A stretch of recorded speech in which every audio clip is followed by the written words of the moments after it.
On the morning of April the 9th, 1682, René Robert Cavelier de La Salle sees a miraculous sight. For more than a dozen years, he has dreamed of this day.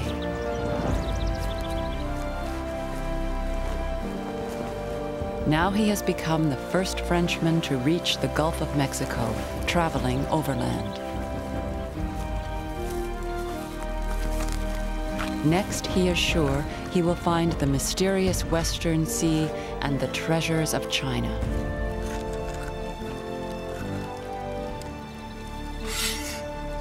I do now take, in the name of His Majesty, possession of this country of Louisiana, from the mouth of the great river called Ohio, as also along the river Mississippi, and rivers which discharge themselves therein.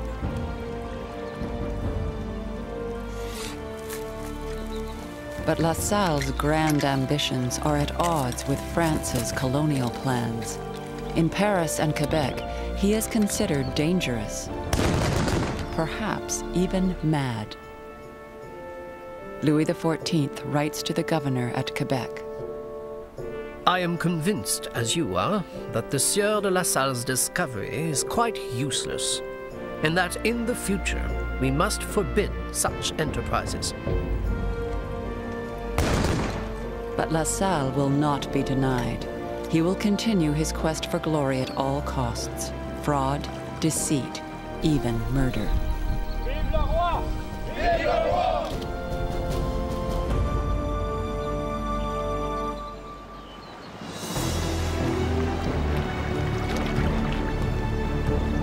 It seems an impossible task. A few hundred young men of New France setting out to claim an entire continent. But with courage, determination, and sometimes folly, they learn to make their way down rivers and through the dark forests of the New World. The Canadians learn to build alliances with powerful Indian nations and become masters of the West, keeping their New England rivals penned up along the Atlantic shore. On the banks of the St. Lawrence, they build a new society, shaped by the wilderness and its wild air of freedom. But it will not be long before a clash of empires throws the continent into turmoil once again.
In the years after 1670, hundreds of young Frenchmen set off on a great adventure.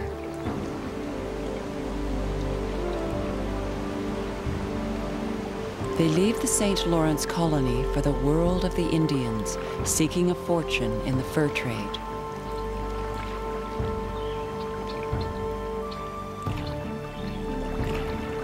For these young men, the freedom of the upper country is irresistible.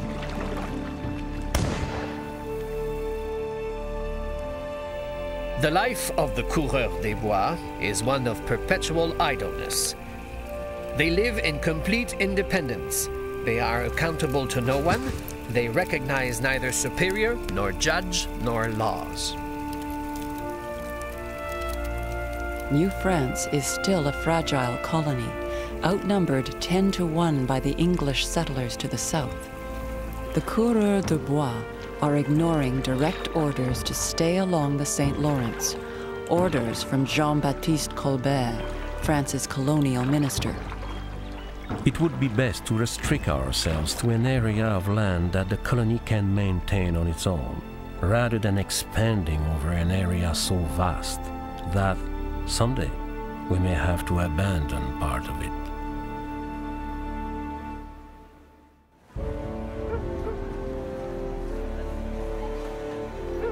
Colbert has reason to be worried. The English in New York have a powerful ally of their own, the Iroquois, giving them rum and muskets in exchange for furs. Albany is now an important trading post, competing with Montreal and Quebec. France now sends the colony a new governor, Louis Bouade, Comte de Frontenac. His orders are to consolidate the St. Lawrence settlement. But Frontenac does the exact opposite. He has a trading post built on far-off Lake Ontario and then tries to lure the Iroquois away from Albany. The settlement that I'm starting, I expect to make sizable in very little time. And merchandise will be brought there so that you will not have to carry your pelts as far as you do now. You will find all kinds of refreshments and commodities that will be given to you at the best prices possible.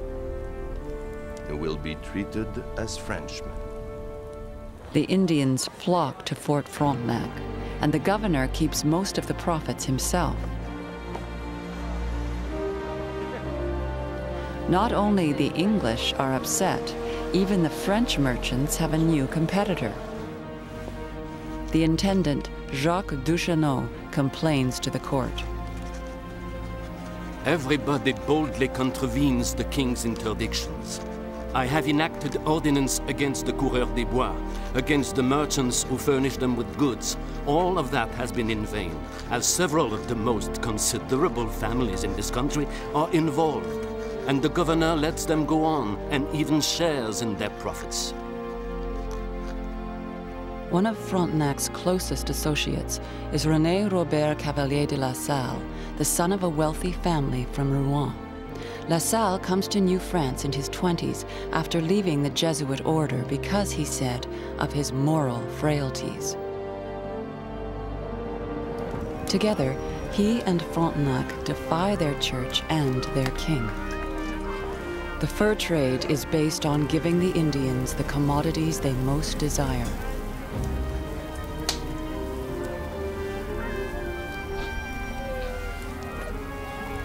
The Indians are astonished by the consciousness-altering effects of alcohol. And French traders are only too willing to provide it. The results are devastating. So devastating that the church threatens to excommunicate anyone who traffics in alcohol. But commercial competition has its own morality. Cavelier de La Salle and his partner, the governor, defy the church. It is for laymen only, and not for clergymen, to determine what is good or bad for commerce. The sole purpose of the savages is to sell it to their people, which is the only reason that forces them to come to us. Finally, Louis XIV has had enough. Frontenac is recalled to France. Meanwhile, La Salle builds alliances with the different Indian nations of the interior, extending the French trading network all the way to the mouth of the Mississippi. But when he returns to Quebec, he too is ordered back to France. La Salle is not ready to give up his dreams of glory yet. He lies to the king, telling him Louisiana is full of rich silver mines.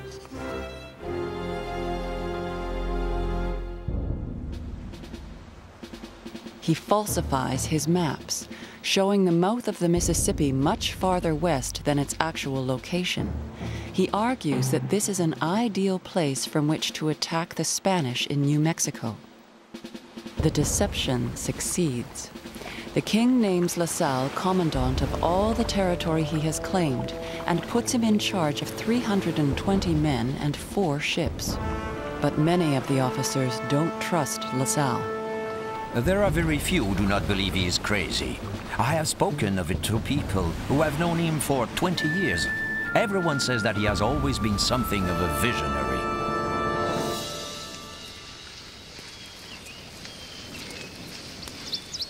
Under La Salle's erratic leadership, the expedition goes disastrously wrong.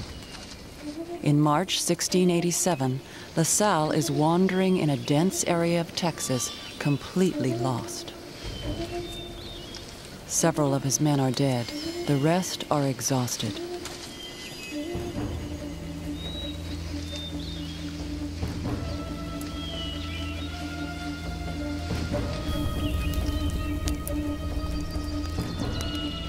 On the morning of March 19th, a disgruntled merchant traveling with the party brings La Salle's dreams of glory to an end.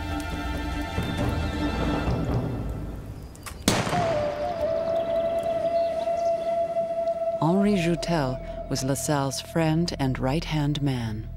Cavelier de La Salle had the mind and the talent to succeed. His courage, his boundless capacity for work, which allowed him to overcome all obstacles, would have brought him a glorious triumph in the end, had it not been that all these qualities were matched by an imperious manner and a harshness towards his subordinates, which brought him their implacable hatred and was the cause of his death. In less than 20 years, La Salle and others, Joliet, Nicolas Perrot, Duluth, have reached far into the interior. New France's Indian alliances have made it the master of half a continent. But the English, like Thomas Dongan, the governor of New York, have expansion plans of their own. 'Tis a hard thing that all countries a Frenchman walks over in America must belong to Canada.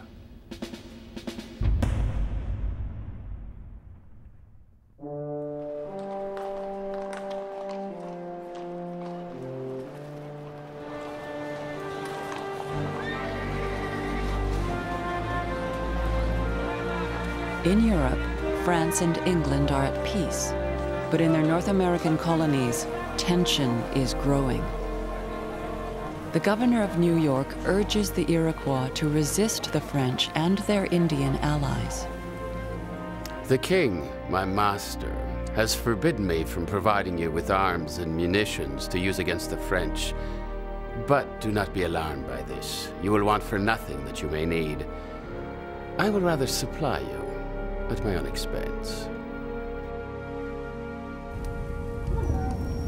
Among the nations of the West, the Illinois, the Ottawa, the Fox, and others, New France has built a complex network of friendship and alliance. Their support is essential to the colony's trade and expansion. One of the most influential French ambassadors to the Indians is Nicolas Perrot. Perrot strives to keep New France's allies united.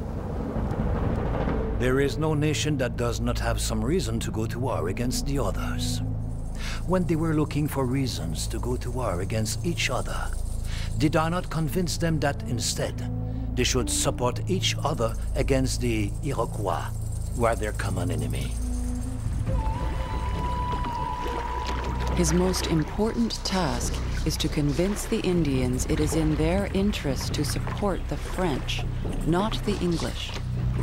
When the English tried to lure them, I told them that they were about to enter into an alliance with traitors who had poisoned part of the nations that lived among them, and that after having intoxicated the men, they had kidnapped their women and children and sent them to faraway islands, from which they would never return.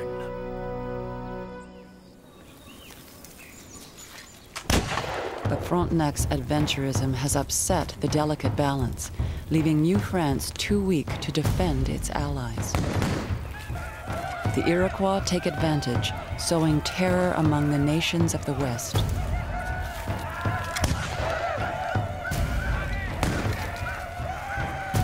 The intendant Jacques Duchesneau recognizes the danger. There can be no doubt that if the Iroquois are allowed to continue unchecked, they will subdue the Illinois, and in a short time they will make themselves the master of all the Ottawa nation and take the fur trade to the English. So it's a necessity to make them friends or to destroy them. For more than 20 years, New France's diplomacy has protected the colony from Indian attacks. But in May 1689, France and England declare war. In North America, the English of New York are first to hear the news and immediately tell their Iroquois allies. The Iroquois have been rivals of New France for much of the last 80 years.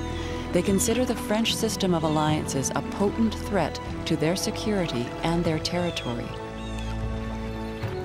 In New France, no one knows that war has been declared.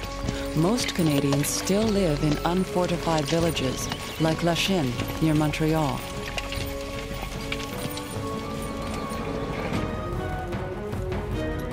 August 5th, 1689.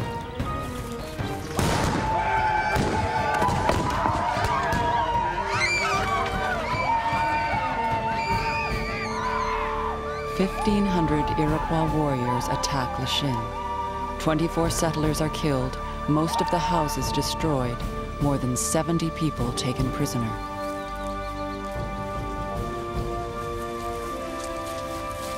The superior of the Sulpicians of Montreal, Vachon de Belmont, describes their fate.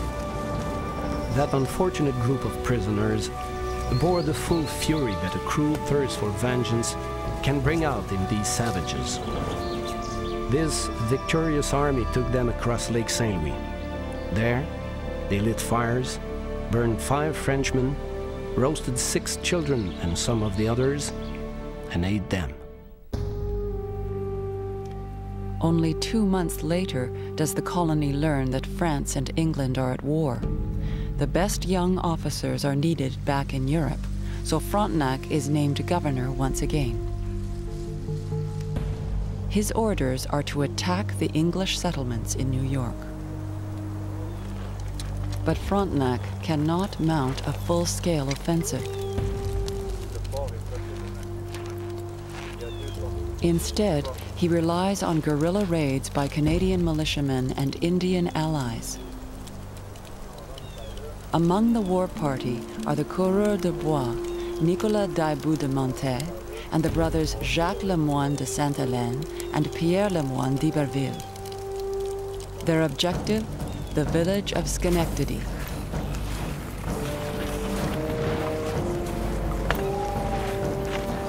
A force of 200 in all, half French, half Indian. They arrive after midnight on February the 18th. There is no guard, and one of the gates has been left unlocked.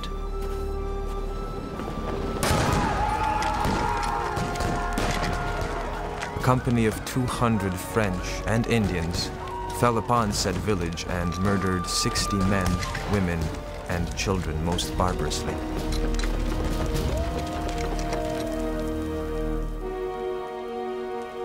The dead of La Chine are avenged. Now it is Peter Schuyler, the mayor of Albany, who laments the brutality of frontier warfare. The cruelties committed at said place no pen can write nor tongue express. The women being with child, ripped up, and the children alive thrown into the flames, and their heads dashed in pieces against the doors and windows. The Canadians and their allies strike virtually at will, at Salmon Falls, on the Atlantic coast, and at Falmouth. The English colonies are terrified. It is time for a new strategy, a frontal assault. Under the command of Sir William Phipps, a powerful fleet sails from Boston. First, it destroys Port Royal in Acadia. Then, on October the 16th, all 34 ships appear before Quebec. For the second time in its short history, Quebec is under siege. The next day, Phipps sends an emissary to demand that Quebec and the whole colony surrender. Frontenac is given 1 hour to capitulate. I have no reply to make to your general, other than from the mouths of my cannons and muskets. Let him know that this is no way to summon a man such as myself.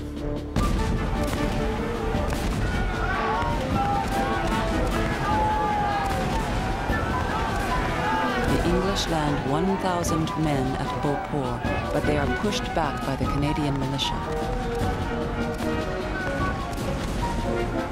After 3 days, the siege is over. Cold weather forces the fleet to leave before it is imprisoned in the ice. The war continues for 7 more years, but the English colonists will not attempt to invade Canada again. And the peace that follows will neutralize their greatest ally.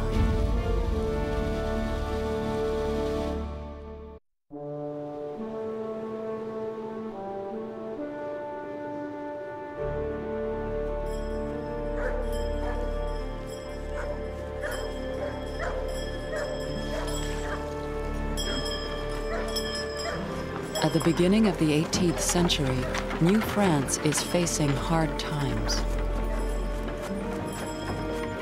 In France, the market is flooded with beaver.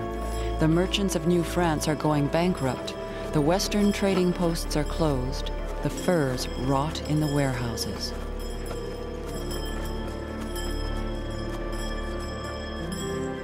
Even worse are the epidemics of disease that strike the colony. Influenza, smallpox. In some years, sickness carries off almost 10% of the population.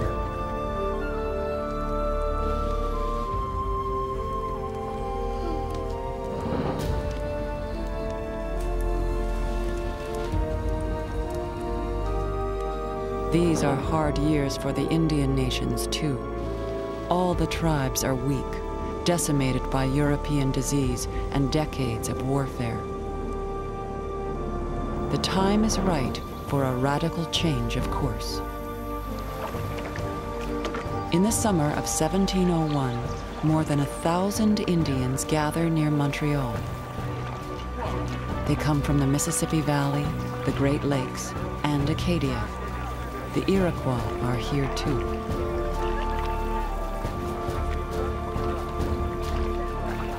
Many are lifelong enemies, but all have responded to an invitation from the French governor. Among them is the great Huron chief Kondiaronk of Michilimackinac, the most influential of France's allies. He knows Montreal is ravaged by disease, but comes anyway. We have found many of our brothers dead along the riverbanks. We heard rumors that there was much sickness at Montreal. All of these bodies, half eaten by birds that we saw at every turn, were convincing proof. Yet we made ourselves a bridge of these bodies and walked over it with great determination.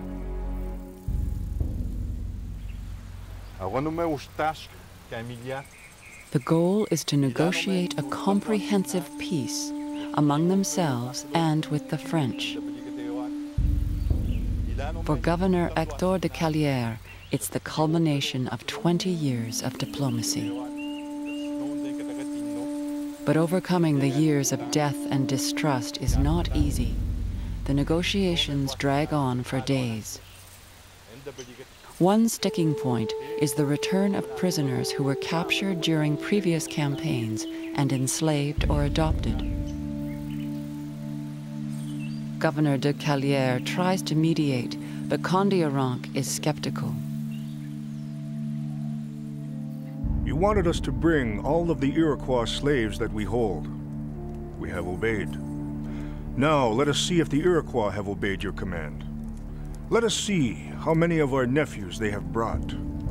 If they have done so, it is proof of their sincerity.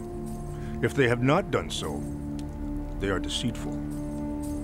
I know very well that they have brought none.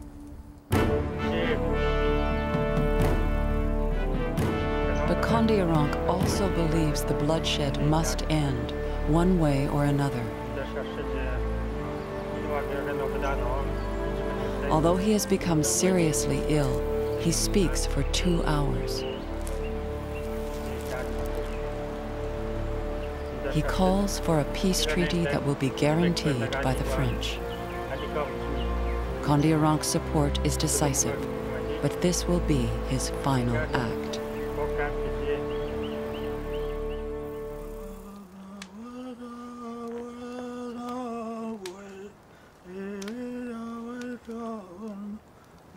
That night, Kondiaronk dies, struck down by influenza. He is given a magnificent funeral, as impressive as Frontenac's, who had died 3 years earlier.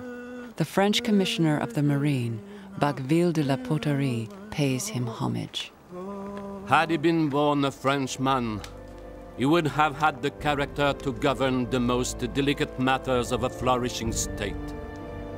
He had the sensibilities of a noble soul and was a savage in name only. The next day, 38 nations sign a treaty, the Great Peace of 1701. It is a milestone in the colony's history. The Indians and the French are now all at peace, and the Iroquois promise to remain neutral in any future conflict with New England. The stage is set for New France's greatest years.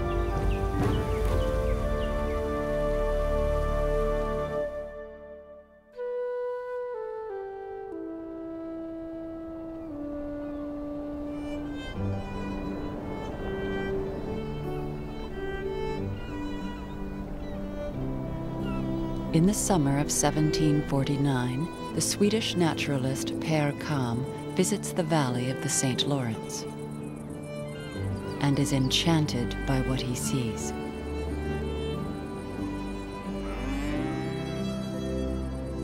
The country on both sides was very delightful, and the fine state of its cultivation added greatly to the beauty of the scene. It could really be called a village, beginning at Montreal and ending at Quebec, which is a distance of more than 180 miles.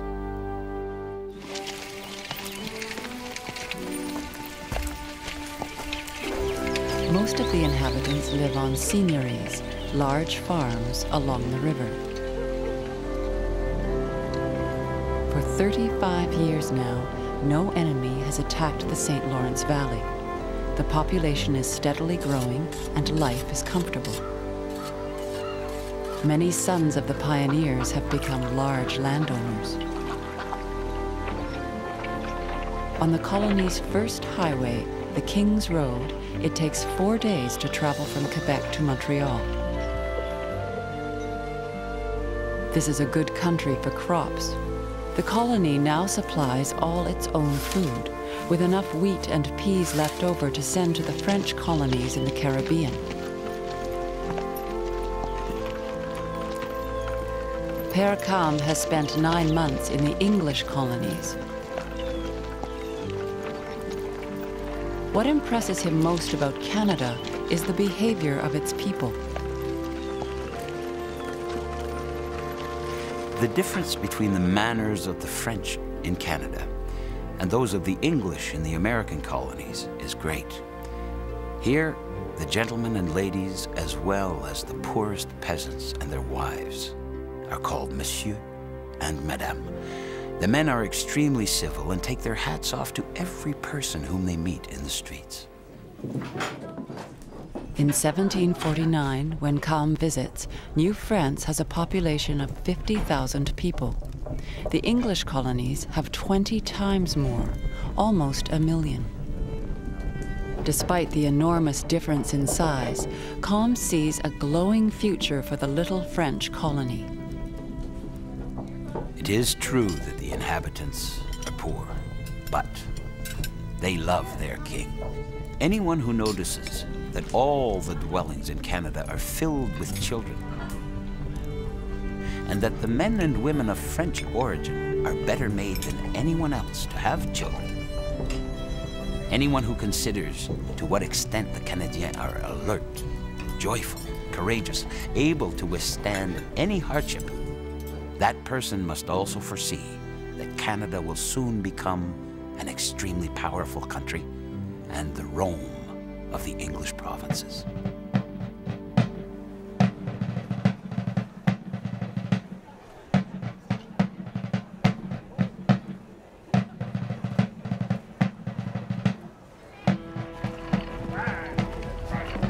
But other visitors, like the French Jesuit Pierre-François Xavier de Charlevoix, are less impressed. Their carefree attitude, an aversion to sustained work, and a spirit of independence, these are their most obvious weaknesses. It is as though the air one breathes in this vast continent contributes to them. But their contact with the natural inhabitants is more than enough to shape this character. The Jesuits have had a college in Quebec since 1635, where the same curriculum is taught as in France. But the young Canadians prefer a more practical education. Many are convinced that they are not suited to the sciences that require considerable diligence and sustained study. But no one can deny the rare genius for the mechanical arts. They almost need no teacher to excel, and every day we see some of them succeed in every trade without even an apprenticeship.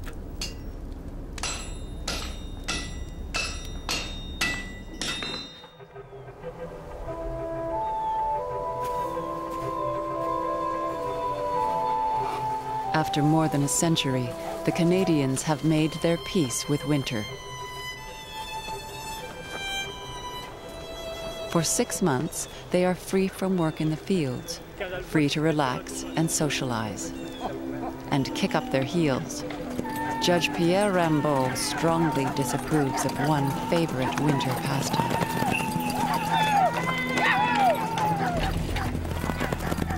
In the city of Montreal, all those, even the officers, who have a carriage or team of horses, take pride in galloping at full speed through the streets. Most of these braggarts bring their wild horses to town to raise them, and they will trample anyone in their path.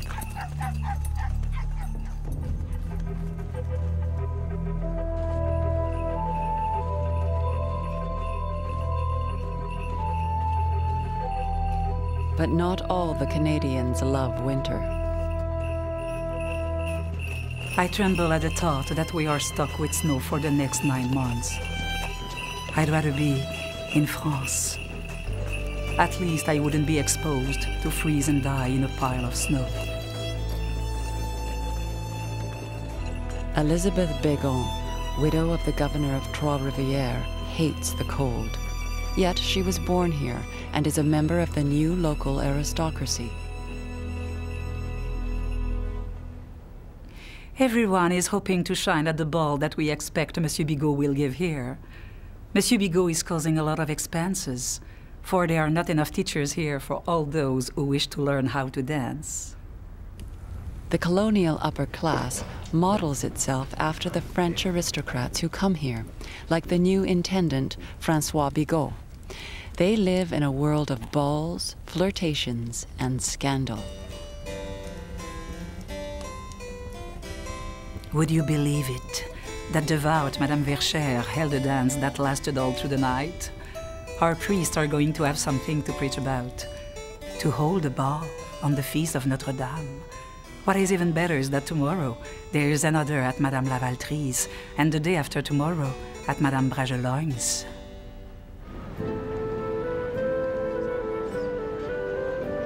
In 1750, Elizabeth Bégon's wish comes true. She moves to France, free at last of the Canadian winter she so detests. But she is soon disappointed. In France, I believed that with money, one could have anything one wanted.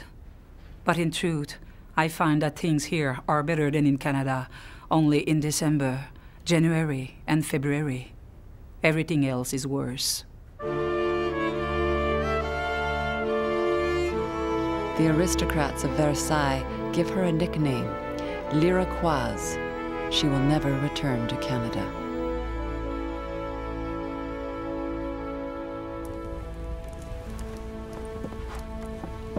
"1749 was a good year for the people of New France. But far away, great forces are being set in motion, forces that will shatter their lives.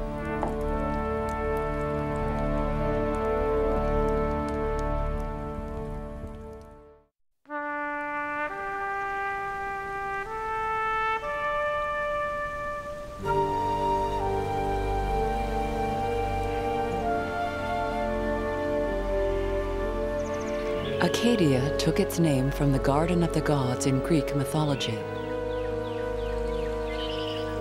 Some of the best land in North America is found here, so fertile that the Acadians have never suffered epidemics of scurvy, typhus, or cholera.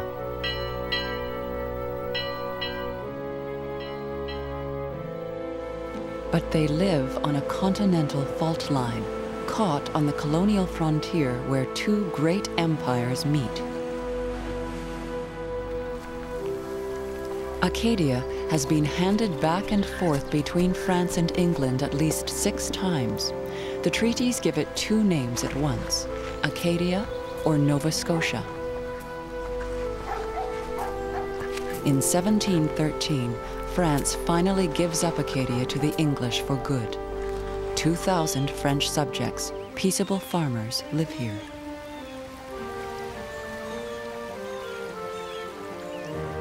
They are given a year to move elsewhere in New France. But most decide to stay. The English demand they must swear an oath of allegiance to their new king. The Acadians delay, then refuse. A delegate from Beaubassin explains why. While our ancestors were under English rule, such an oath was never required of them.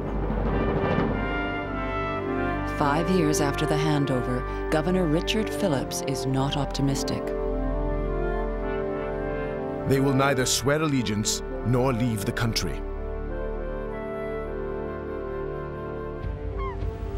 With Newfoundland and Acadia now in English hands, France decides to make the most of its one remaining possession on the Atlantic coast, Ile Royale. France builds a huge fortress at Louisbourg. It soon becomes the center of French military and commercial power in the North Atlantic and earns the hatred of the English in Boston. In Nova Scotia, another irritant.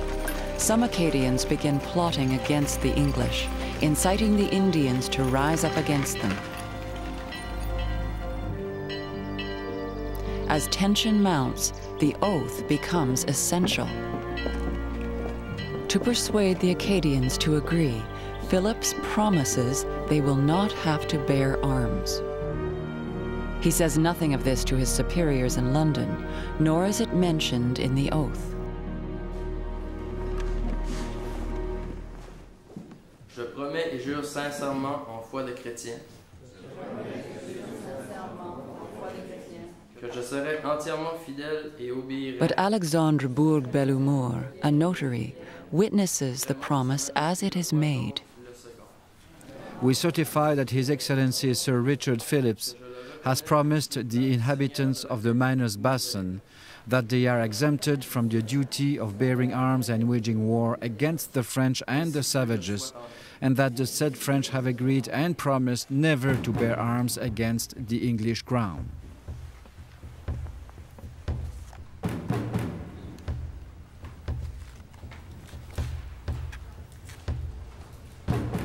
Phillips only tells London that he has obtained the complete submission of a people who have been obstinate for so long. The Acadians believe they have found a way to preserve their religion and way of life. From 1730 on, the English colonists call them French neutrals. But the governor's compromise will have terrible consequences.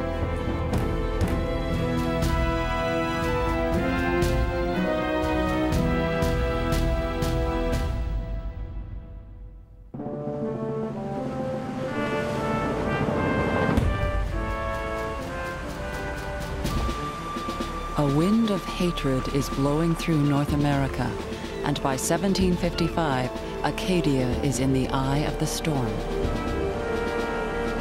10 years earlier, Louisbourg had become such a threat to Boston that the governor of Massachusetts, William Shirley, with a colonial army, attacked and captured it.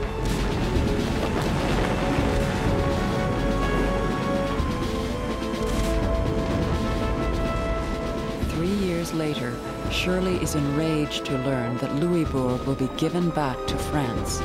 The Acadians become the target of his fury. The province of Nova Scotia will never be out of danger as long as the Acadians are tolerated there. If I had an army, I would lead it to Minas and Grand Pre. I would break the dikes again. I would lay waste the whole country. I would drown this brood of vipers. In 1749, the English built their own fortress, Halifax, on Chebucto Bay. A clash is inevitable. The New York Gazette's correspondent in Halifax writes that the Acadians must go. We are now upon a great and noble scheme of sending the neutral French out of this province, who have always been secret enemies. If we effect their expulsion, it will be one of the greatest things that ever the English did in America. For by all accounts, that part of the country they possess is as good a land as any in the world. We could get some good English farmers in their room. A new governor, Charles Lawrence, demands that the Acadians swear a new oath, this time with no reservations. But the Acadians refuse to renounce the promise made 25 years earlier. Our fathers, having taken for themselves and on our behalf an oath of allegiance which has since been approved many times in the name of the King. We will never commit the inconsistency of swearing an oath which, in any small way, alters the conditions and privileges which have been granted to us in the past by our fathers and our sovereigns. Lawrence makes his decision. On August the 11th, 1755, he writes to Lieutenant Colonel John Winslow, commander of a Massachusetts unit at Grand Pre. You must collect the inhabitants together in order to their being transported in the best manner in your power, either by stratagem or force, as circumstances may require. But, above all, I desire you would not pay the least attention to any remonstrance or memorial from any of the inhabitants. I therefore order all the inhabitants, both old men and young men, as well as all the lads of 10 years of age, to attend the church at Grand Pre on Friday the 5th instant at 3 o'clock in the afternoon.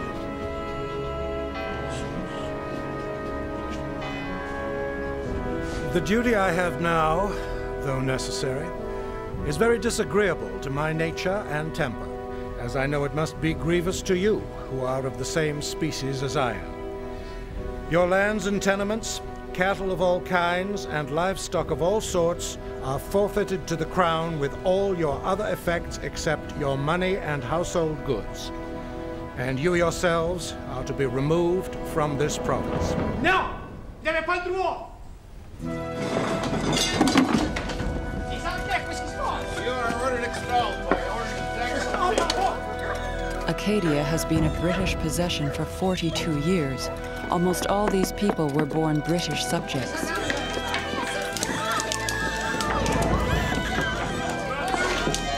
Have your possession. Be quick about it.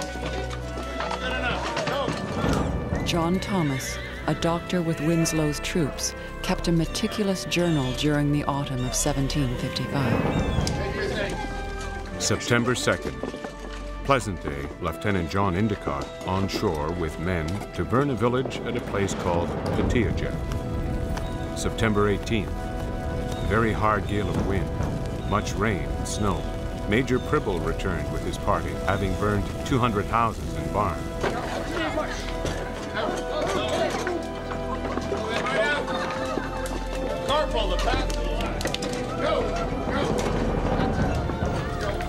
In the summer of 1755, 12,000 Acadians of French origin live in Acadia.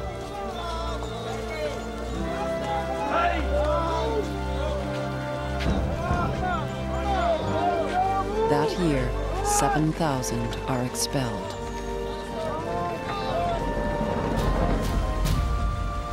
The upheaval will last for 5 years. More than 10,000 Acadians will be sent into exile.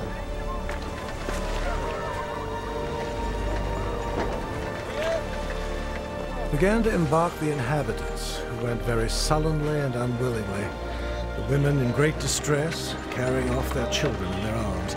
Others carrying their decrepit parents in their carts and all their goods, moving in great confusion and appeared a scene of woe and distress.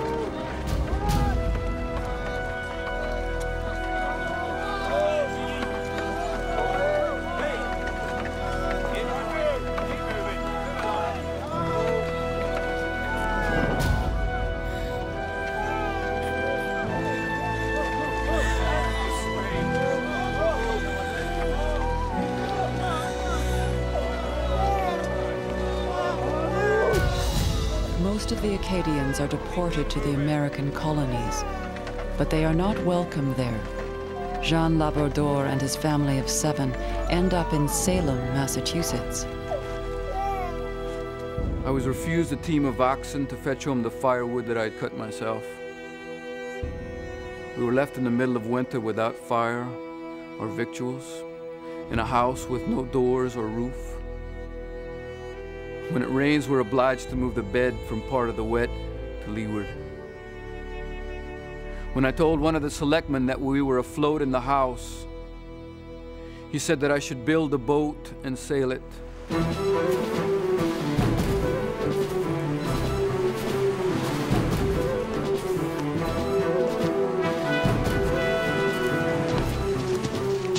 A third of the Acadians who were deported will die of typhoid, smallpox, or yellow fever.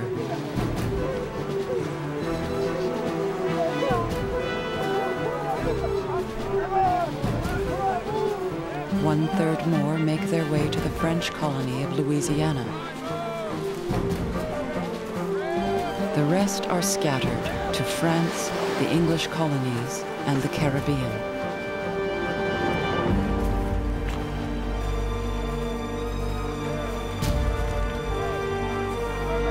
When the deportation ends, only 165 French families remain in Acadia.